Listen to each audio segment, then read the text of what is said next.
Flight crash కి సంబంధించి కూడా 242 మందిగా ఉన్నారు. అందరూ చనిపోయారని చెప్తున్న నేపథ్యంలో కూడా ప్రస్తుతం ఒక ప్రయాణికుడు seat number 11A Ramesh Vishwakumar గా కూడా అతని పేరు మనకు తెలుసు సమాచారం అందుతోంది. ఒక్కళ్ళు బయటపడ్డాడు, క్షతగాత్రుడు, అతనికి ట్రీట్మెంట్ జరుగుతుందని తెలుస్తుంది. ప్రస్తుతం ఆ వీడియో ఒకటి వైరల్ అవుతుంది. అసలు ఏంటి దానికి సంబంధించిన ఇన్ఫర్మేషన్ అందించడానికి మా నేషనల్ బ్యూరో చీఫ్ కళా సిద్ధంగా ఉన్నారు. కళ, ఏంటి ఒక్కళ్ళు ఈ ప్రమాదం నుంచి బయటపడినట్లు మృత్యుంజయుడిగా అతన్ని చెప్తున్నారు, ఏంటి అప్డేట్? కళ చెప్పండి. దాదాపు మనకు చందు కొద్దిసేపటి క్రితమే ఏదైతే మనకు ఒక బ్రేకింగ్ న్యూస్ అని చెప్పవచ్చు. కేంద్ర హోంశాఖ మంత్రి అమిత్ షా కూడా అంటే గుజరాత్కి అహ్మదాబాద్కు చేరుకోవడం జరిగింది. అయితే దీనికి సంబంధించినటువంటిది కేంద్ర మంత్రి రామ్మోహన్ నాయుడు కూడా కొద్దిసేపటి క్రితమే అహ్మదాబాద్కు చేరుకోవడము, అక్కడ ఏదైతే ఇన్సిడెంట్ జరిగిందో ఆ ఇన్సిడెంట్కి సంబంధించినటువంటిది అంటే ఉన్నటువంటి పరిస్థితులను, ఏదైతే మెడికల్ కాలేజ్కి సంబంధించినటువంటి అక్కడ అంటే విమానం కూలినటువంటి ప్లేస్ను, తర్వాత మొత్తం అంతటిని కూడా పరిశీలించడం జరిగింది. దానిపై కూడా మొత్తము ఒక కొద్దిసేపట్లో దీనికి సంబంధించినటువంటి ఒక అప్డేట్ కూడా రాబోతుంది. అయితే ఏదైతే యాక్సిడెంట్ జరిగిందో యాక్సిడెంట్ లో మాత్రము దాదాపు మనకు ఒక వ్యక్తి అంటే ప్రాణాలతో బ్రతికి బయటపడ్డాడు, అంటే మృత్యుంజయుడు అనేసినటువంటి ఒక వార్త మాత్రము బయటకు వస్తుంది. కానీ మరి మనకి అతని పేరు విశ్వాస్ కుమార్ రమేష్, 40 సంవత్సరాలు. అతనికి అంటే అతని సీట్ నంబరు 11A అన్నటువంటి సీట్ నంబరు, దానికి సంబంధించినటువంటి ఇన్ఫర్మేషన్ మాత్రం ఉంది. అయితే దీనికి ఇతడు ఏదైతే హాస్పిటల్లో కూడా ఇతనికి సంబంధించినటువంటి ట్రీట్మెంట్ కూడా నడుస్తుంది. కానీ ఇతని పూర్తిగా ఇంకా సమాచారం అందాల్సి ఉంది. ఎంతమంది చనిపోయారు అన్నటువంటిది ఒకవైపు మనకు ఒక క్లియర్ నంబర్ మాత్రము, ఎందుకంటే అటు కేంద్ర హోంశాఖ మంత్రి అమిత్ షా కూడా చేరుకోవడం జరిగింది, అటు రామ్మోహన్ నాయుడు కూడా చేరుకోవడం జరిగింది. అంటే పూర్తిగా కూడా అక్కడ ఉన్నటువంటి పరిస్థితులను అన్నిటిని కూడా సమాచారాన్ని తీసుకున్న తర్వాతనే అధికారికంగా ప్రకటించేటటువంటి అవకాశం ఉంది.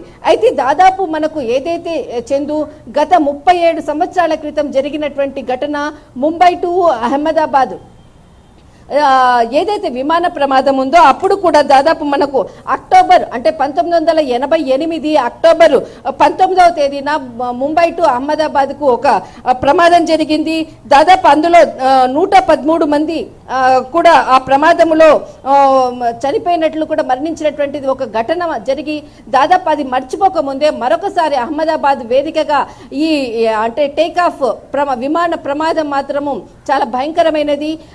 ఎన్నో ప్రమాదాలని ప్రపంచంలో చూశారు, కానీ అంటే ఇది మనకు భారత్లో జరిగినటువంటి ఏదైతే ప్రమాదం ఉందో దీనిపై కూడా 37 సంవత్సరాల క్రితం జరిగింది. మరొకసారి ఇలాంటి ప్రమాదము అదే అహ్మదాబాద్ వేదికగా కూడా జరగడం అన్నది ఇక్కడ బాధపడాల్సినటువంటి విషయము. అసలు ప్రజలు మర్చిపోలేదు. ఇది మరొక రెండవ ప్రమాదం అని చెప్పవచ్చు. అయితే ఇక్కడ ఏదైతే మనకు విజయ్ రూపానికి సంబంధించినటువంటి ఏదైతే మాజీ ముఖ్యమంత్రి మనకు సంబంధించినటువంటిది, ఆయన కూడా అదే ఫ్లైట్ లో ఉన్నారు. కానీ ఎవరైతే గుజరాత్ కి సంబంధించినటువంటి కీలక నేత శంకర్ సింగ్ వాఘేలా ఆయనకు నివాళులు అర్పిస్తూ కూడా ట్వీట్ కూడా చేయడం జరిగింది.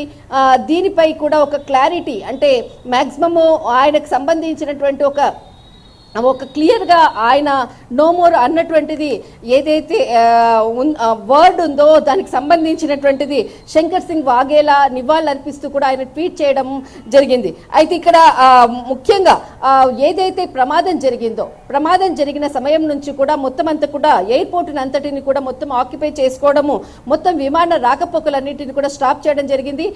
కొద్దిసేపటి క్రితమే దాదాపు ఒక మనకు 20 నిమిషాల క్రితము మరొకసారి కొంత భాగం మాత్రమే విమాన రాకపోకలకు కొంత పర్మిషన్స్ కూడా ఇవ్వడంతో చాలా మంది కూడా ఎయిర్పోర్ట్ కి వస్తున్నటువంటి కుటుంబ సభ్యుల యొక్క వాళ్ళు అనుకోవచ్చు, ఇతరులు అనుకోవచ్చు, చాలా మంది కూడా ఎయిర్పోర్ట్ కు వచ్చేటటువంటి దృశ్యాలను మనము చూడవచ్చు. అయితే ముఖ్యంగా అక్కడ ఉండేటటువంటి ఏదైతే హెల్ప్ లైన్ నంబర్స్ తో కూడా సమాచారాన్ని కూడా రాబడుతున్నారు. మరొకటి ఏదైతే బ్లడ్ అంటే ఈ ప్రమాదంలో మరణించినటువంటి వాళ్ళకి ఎలాగో అక్కడ లిస్ట్ మొత్తం ఉంది, కానీ అక్కడ రక్త నమూనాల మనకు డిఎన్ఏకి సంబంధించినటువంటి వారికి సంబంధించినటువంటి దాన్ని బట్టే అక్కడ చనిపోయినటువంటి వారికి గుర్తించేటటువంటి అవకాశం ఉంది. ఎందుకంటే అక్కడ మాంసం ముద్దలాగా పడినటువంటి దృశ్యాలను చూడవచ్చు. ఎవరు మా వాళ్ళని గుర్తుపట్టేటటువంటి అంటే స్థితిలో కూడా అక్కడ పరిస్థితి అంత భయంకరంగా ఉంది. ఓన్లీ ఇప్పుడు మనకు డిఎన్ఏ టెస్ట్ల ద్వారానే వారి కుటుంబ సభ్యుల యొక్క సంబంధించినటువంటి బాడీని మాత్రం కొంత గుర్తించేటటువంటి అవకాశం ఉంది. దానికి సంబంధించినటువంటి ప్రక్రియ కూడా ప్రారంభమైంది.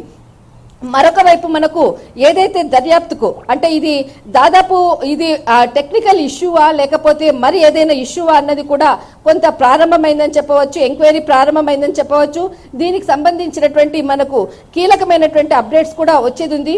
అయితే ఏదైతే ఏఏఐబి అంటే air craft accident investigation bureau already దీనికి సంబంధించినటువంటి దర్యాప్తును ప్రారంభించింది.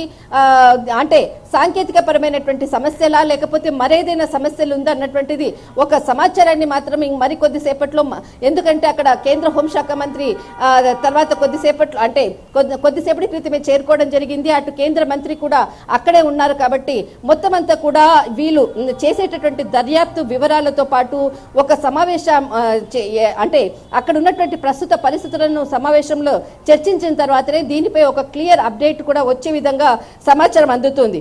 అయితే దీనికి సంబంధించింది చందు దాదాపు మృతుల సంఖ్య మాత్రము మనకు పక్కగా అధికారికంగా ఏదైనా అనౌన్స్మెంట్ చేసినప్పుడు మాత్రమే దాన్ని మనం ఒక క్లియర్ గా చెప్పడానికి అవకాశం ఉంటుంది. కానీ ఏదైతే బయట నుంచి వచ్చేటటువంటి సమాచారం కన్నా కూడా ఒక నంబర్ అనేది కూడా మనం గత 4 గంటల నుంచి కూడా దీన్ని మనం అంతా కూడా క్లియర్ చెప్తూ ఉన్నాము.